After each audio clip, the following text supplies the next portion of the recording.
What's up guys, Vangalti here, and we're back with another video. So, in this video we are going to be once more discussing villains. This shouldn't really come as a surprise. I mean, if you enjoy watching my content, you probably know that I like talking about villains. And of course, after all, the villain is the catalyst by which the story happens. No villain, no story. Good villain, good story. Bad villain, bad story. And the only thing I like discussing better than villains is another V-word favorite of mine. Video games. Oh, well, I suppose that's 2 words, but that's ultimately beside the point. Which allows me a terrible transition into the actual topic of today's video. Final Fantasy villains. I'm not sure this is a topic many of you bring up in regular conversation, but I'm a writer, so it's my job to care. At this point, you may be wondering what I do with my spare time outside of debating questionable writing choices that no one really seems to care about, but I really don't have an answer for that. But this is my platform, and I'm gonna say what I gosh darn want to say. So if you made it this far in the video, consider liking and dropping a comment in the comment section down below. And if you watch to the end, consider smashing that subscribe button so that you do not miss another video like this one. Right, with all that preamble out of the way, let's get to the main topic. Final Fantasy is a franchise where story has always been front and center, and sometimes above everything else, including gameplay. But if we're honest, Final Fantasy 1 through 6 had the same problem. A villain problem. This may have had something to do with the fact that until 6, the series didn't really have any real kind of concrete identity. The plot and characters relied heavily on Western fantasy tropes and anime cliches, which worked surprisingly well for its tenure 1 through 5. But naturally, a video game series that spans over 20 years is gonna have a lot of evolutions in its development cycle. And of course, a good villain is not the only story element that developed over the course of Final Fantasy's lifespan. So let's do a quick recap of how the story identity of Final Fantasy developed. Quick disclaimer, I've only played Final Fantasy 1, Final Fantasy 4, Final Fantasy 5, Final Fantasy 6, Final Fantasy 7, and Final Fantasy Brave Exvius. I consider myself somewhat learned in the arts of writing, but on Final Fantasy I am no expert. Regardless, I'm going to do my best to prove my point. I hope that you can forgive me for minor discrepancies. Final Fantasy 1, or just Final Fantasy, wasn't much. Generic was the name of the game here. Your characters had no lines or personality, and virtually everything was a hallmark of generic fantasy. All the way down to the adventure itself, this game was little more than a single-player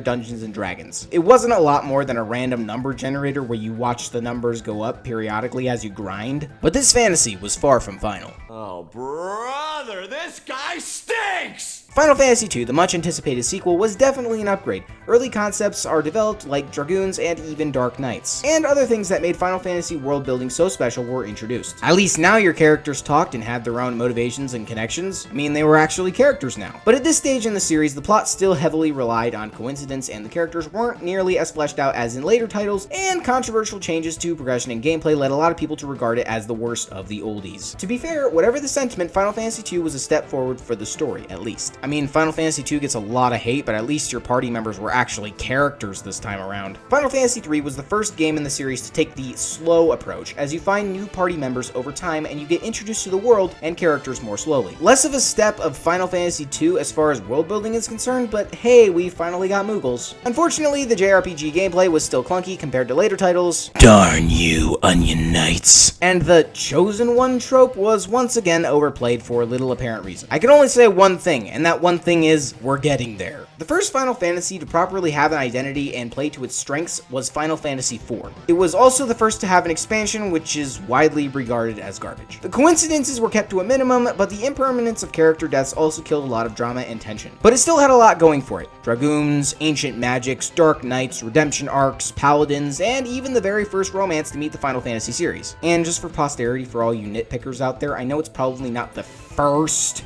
romance ever, but it's the first relevant one. It also took on a much more serious tone. I hesitate to say darker because it's just not. The franchise had always tried to make a good story, and this time they succeeded in making one that they could be proud of. In short, Final Fantasy IV had a lot of cool ideas, but sucked on the execution. Also, the after years is just bad. Since I'm making a video featuring Final Fantasy IV, I figured that should be in there. Final Fantasy V was a return to form. Goofy, likable kids instead of edgelord Kain and depressed Cecil. His name's not Cecil, I don't care who you are. The plot relied less on the Chosen One arc and worked more like an anime TV show, but Final Fantasy V was Final Fantasy's first good story. I mean, you could make the argument that 4 was a good story, but the characters just weren't developed enough. In my opinion, that is. And of course, you're watching this video, so you definitely care about my opinion. Final Fantasy VI was the next biggest step for the franchise franchise since Final Fantasy II, and in some ways is the biggest step ever. The world building was perfected in 6, being the blueprint for all Final Fantasy worlds afterwards. Mostly, that is. Notable exceptions include 7, 8, and 15. For the first time ever, the Crystal's narrative was scrapped for Esper's, a welcome change to the formula. It took the size of the cast of characters from Final Fantasy IV and gave them all their arcs in development, beefing up their characters like no Final Fantasy title before it. The story was often more expansive than the others, often offering multiple plot lines at once. Final Fantasy IV and V took me around 30 to 40 hours to beat, but Final Fantasy VI will give you a good 100 hours to be sure, and that's not including all the cool extra stuff you could go after. It is my personal favorite entry in the series, but, I guess, do with that what you will. Now, Final Fantasy VII is where it all changed, and this is the main point of the video. Suffice to say, Final Fantasy VII did everything 6 did, but better, completely overhauling the world but still retaining the Esper-centered narrative. But the biggest change by far, and the one most needed, was the villain treatment. Let's just take a second to go over previous Final Fantasy villains, and you tell me what they have in common. The main villain of Final Fantasy I was Garland, a handsome bloke whose face you could never see because it was always hidden behind a helmet. For the most part, he was the generic bad guy who kidnaps the princess, and was no more a character than your lineless party. He did have a tiny bit of personality, but personality isn't good writing on its own. Although I will say he did have a nice twist, but that was more of a machination of the plot than an actual part of his character. The villain of Final Fantasy II was the Emperor. He had little more depth than Garland, except being more powerful and, of course, more evil. Again, not really a character, more of a final obstacle for the heroes to defeat. The Cloud of Darkness is the Final Fantasy III villain. Same god-type villain from Final Fantasy II, only this time there's one big difference. It's a woman! The main villain of Final Fantasy IV was Zemus or Zeromus. He's the same generic god-demon villain, only this time a vague, ugly monster. Again, Zemus is basically just a monster. He doesn't have good motive for wanting to just destroy everything, I guess. Alright, I'm gonna go out on a limb on this one. I think that Exdeath / Neo Exdeath is a passable villain. Again, he's just the same sorcerer monster guy who wants unlimited power so he can take over the world because, you know, evil reasons. He lacks good motive and only proves, like the previous 4 villains, that a increased power level doesn't make a good villain. Kefka, Final Fantasy VI's villain, had even more character than Exdeath, but again, he didn't have a compelling motive. Side note, while writing the script, I found out some other stuff about Kefka, but as a guy who's played through the game 3 or 4 times and knew none of that, it's safe to say that the game did not get Kefka's backstory across, at least adequately. But for you lore nerds, I'd recommend you check it out. He was basically Joker, but for Final Fantasy. He worked, but was nothing really that great.